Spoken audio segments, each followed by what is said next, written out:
Bonjour, bonjour! On se retrouve aujourd'hui pour faire un petit panier de Pâques dans le cadre de la DT du Créatelier Caracol. Ce petit panier est un classique que vous verrez beaucoup sur internet, mais j'ai adapté les dimensions pour que cela me convienne. Je vais également adapter la décoration en utilisant sûrement les colorisations que vous voyez. Le panier que nous allons faire n'est pas celui que vous avez sous les yeux. Ce panier-là est mon prototype. Je voulais tester les dimensions et le grammage du papier. Les dimensions me conviennent, donc nous allons utiliser celle-là. Le papier, par contre, j'ai utilisé un bloc que j'avais tout près de moi. Mais le grammage ne me convient pas. 150 grammes, c'était un petit peu trop fin, un petit peu trop fragile.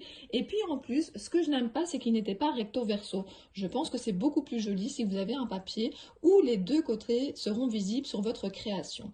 Donc ce que je vous propose, je vais remballer tous mes petits lapins et je vais vous montrer quel modèle nous allons faire. Vous trouverez les informations de ce petit panier sur le blog du Créatelier Caracol. Soit vous allez directement sur le site, soit vous pouvez passer par mon Facebook et je vous mettrai le lien. Alors, quelle est la collection de papier que j'ai choisie?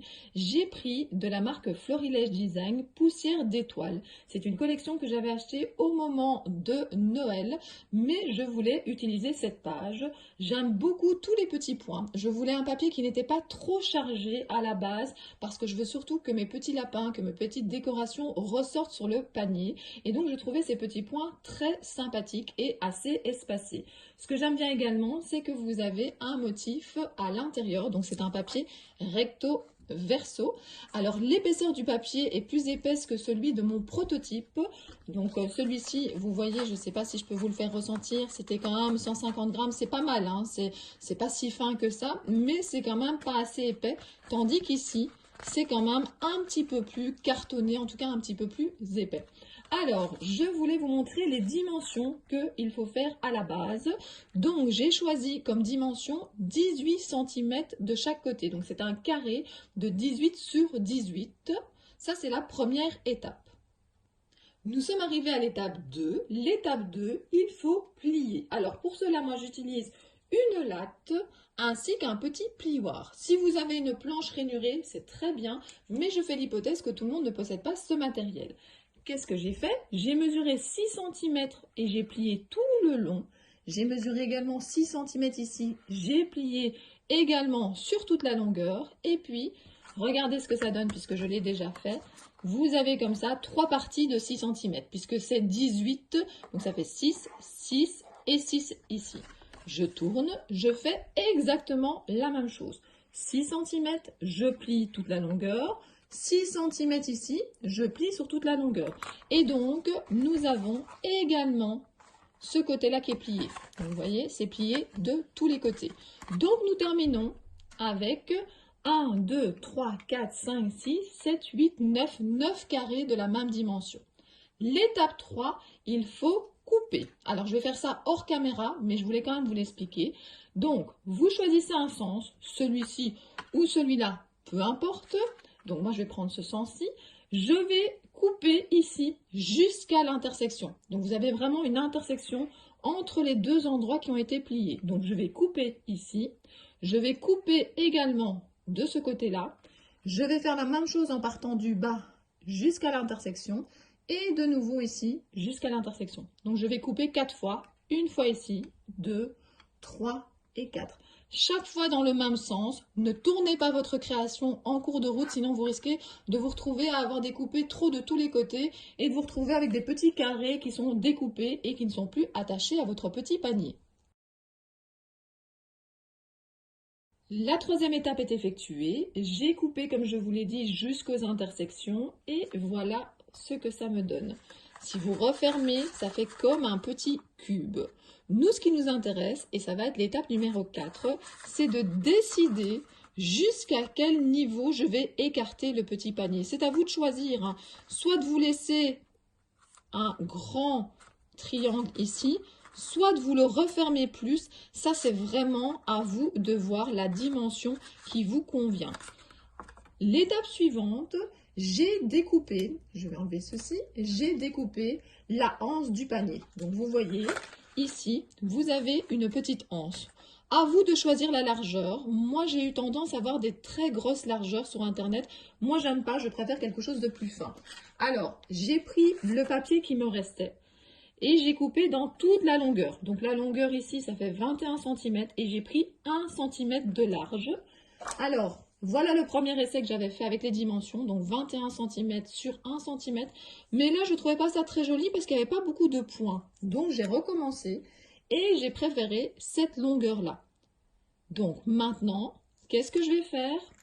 Je vais choisir, imaginons ceci, je vais choisir cette largeur-ci, cette extension-là du panier. Je vais, avant de coller, venir mettre ici ma petite anse. Je vais venir la mettre à l'intérieur, cachée, voilà, comme ceci. C'est à vous de décider comment vous allez coller votre création. Soit vous utilisez de la colle, soit moi j'ai utilisé du double face, soit certaines personnes sur internet ont utilisé une attache parisienne, un œillet, il y a plein de possibilités différentes. Alors je n'ai pas cité toutes les personnes qui ont fait des vidéos sur ce petit panier parce qu'il y en a vraiment beaucoup et c'est que c'est très difficile de savoir finalement quelle est la première personne qui a pensé à ce tuto. Donc en tout cas n'hésitez pas si vous voulez d'autres idées sur ce petit panier à taper dans YouTube petit panier de Pâques et vous verrez plein de modèles différents. En tout cas moi je trouve que ces dimensions là me conviennent très bien et je préfère avec une anse plus fine, je trouve ça beaucoup plus joli. Alors nous allons passer au collage et puis à la décoration. Avant de coller, je voulais vous montrer à quel endroit j'avais mis du double face et vous faire une mise en garde. Alors j'ai mis un peu de double face de chaque côté de ma anse. J'ai également mis du double face ici chaque fois pour que ça puisse bien se fermer. Et l'objectif, c'est qu'on ne voit pas lorsque on ferme ici. Alors justement, ma mise en garde, c'est là. Ne descendez pas trop loin avec votre double face. Donc par exemple, ici, voilà, je suis descendue un petit peu trop bas, alors c'est pas très grave. Pourquoi? Parce que c'est du transparent et deuxièmement parce que je vais mettre des choses dans le panier, donc ça ne se verra pas, mais autant y penser. Donc je vous remontre les endroits où j'ai mis. Le plus simple en fait, c'est de regarder jusqu'à où vous voulez fermer votre petit panier et puis peut-être de mettre des petites marques et ensuite de mettre votre double face. Je vais coller tout ça et je vous montre. Voilà, le petit panier est collé. Je suis très contente du résultat. Je vous montre. Donc, la anse est bien collée en dessous des deux petits rabats. J'aime beaucoup le résultat. J'ai hâte de le décorer.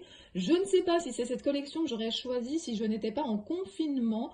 Mais ce que j'aime beaucoup, c'est que mes petites colorisations ressortent bien avec ce fond qui n'est pas trop chargé par rapport à quelque chose de plus fleuri comme ici.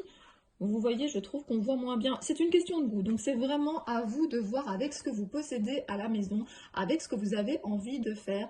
J'ai hâte de décorer ce petit panier. Je ne sais pas encore exactement ce que je vais mettre dessus. Je vais chercher, je vais réfléchir, je vais vous montrer tout ça tout de suite. Je vais vous parler de ma réflexion de décoration avant de faire mon choix final et avant de coller. J'ai pris près de moi une petite boîte transparente avec plein de végétation. J'aime préparer à l'avance mes découpes, ça m'inspire beaucoup plus. Je n'aime pas forcément découper au moment où j'en ai besoin. Alors parfois je le fais parce que c'est indispensable, j'ai pas la bonne couleur ou j'en ai pas assez, mais j'aime beaucoup que tout soit trié et tout soit préparé d'avance. J'ai mon petit panier qui m'a servi de modèle où j'ai mis des colorisations, des découpes de lapins et des petits mots. J'ai essayé d'utiliser tout ça pour trouver quelque chose qui me plaisait par rapport au papier. Alors, j'ai pensé à quelque chose, mais ça va peut-être évoluer avant que je colle. Je me suis dit que quelque chose en végétation comme ceci, puis rajouter peut-être un petit peu de feuillage, ici d'une autre couleur. Alors, il faut bien les positionner, réfléchir à comment ça donne le mieux. Je voulais mettre une grande fleur blanche, par exemple, faire un rappel avec une petite ici au milieu. Et puis, je me suis dit que j'allais utiliser, c'est de la marque All & Create, ce petit lapin. Alors, je ne sais pas si ça va être ma version finale, mais en tout cas, j'aimais bien la superposition. Par contre, j'avais pensé que ceci, je pouvais, la petite tige ici, la rentrer un petit peu à l'intérieur du panier, peut-être faire un petit peu plus ici, dépasser la végétation. Je vais réfléchir. C'est en testant qu'on arrive au meilleur résultat. Et de l'autre côté, je vais faire quelque chose de similaire avec soit le même en gris, soit peut-être un autre de la même planche. Je vais y réfléchir. Alors, il faut tester. Par exemple, moi, j'avais réfléchi, j'avais pris un petit lapin ici. Voilà, celui-ci, les couleurs, ça n'allait pas, mais ça donne d'autres idées. J'avais pensé aussi enlever ma végétation et coller plutôt les petits lapins dans le bas du panier. Il y a plein de solutions possibles. Je vais encore tester un petit peu et puis je vous montrerai. Mais voilà, en tout cas, moi, je voulais vous parler du fait que c'est mieux de préparer plein de choses autour de vous, d'essayer et à un moment, on a chacune ou chacun nos goûts. Il y a une composition qui vous plaira plus qu'une autre. J'ai même essayé de mettre un joyeux pack. Mais je trouvais que ça donnait pas très bien. J'avais pas envie d'écriture en fait sur ma création. Donc c'est vraiment très personnel. Autre chose que je voulais vous dire, moi j'ai décidé de garder les bords droits, mais vous pouvez regarder sur internet, certaines personnes ont décidé de prendre une petite perfo arrondie et d'arrondir ici les quatre côtés. Donc ça c'est vraiment très personnel. Il y a plein de compositions, plein de possibilités différentes. À vous de créer, à vous d'essayer. Moi, je vais décorer mon panier et puis je vais vous montrer. Voilà le résultat final du petit panier. J'ai finalement décidé de décorer avec ce lapin et ce feuillage. J'ai pris un autre lapin de l'autre côté de la même collection All and Create, mais cette fois-ci plutôt dans les tons bruns. Le petit paquet d'œufs en chocolat est prêt. Je ne sais pas encore si je vais le mettre tel quel dans le panier ou si je vais y mettre du papier par exemple en dessous. J'ai un espèce de papier comme ceci qui pourrait être joli. Je vais tester. En tout cas, je suis très contente du résultat final. Je vous refais un petit tour du panier. À vous de décider aussi la grandeur de la anse, plus petite, plus grande. C'est vraiment très personnel. En tout cas, on peut y ranger plein de petites choses. J'espère que cette vidéo vous a plu. Je vous dis à très bientôt pour d'autres vidéos. Bisous bisous!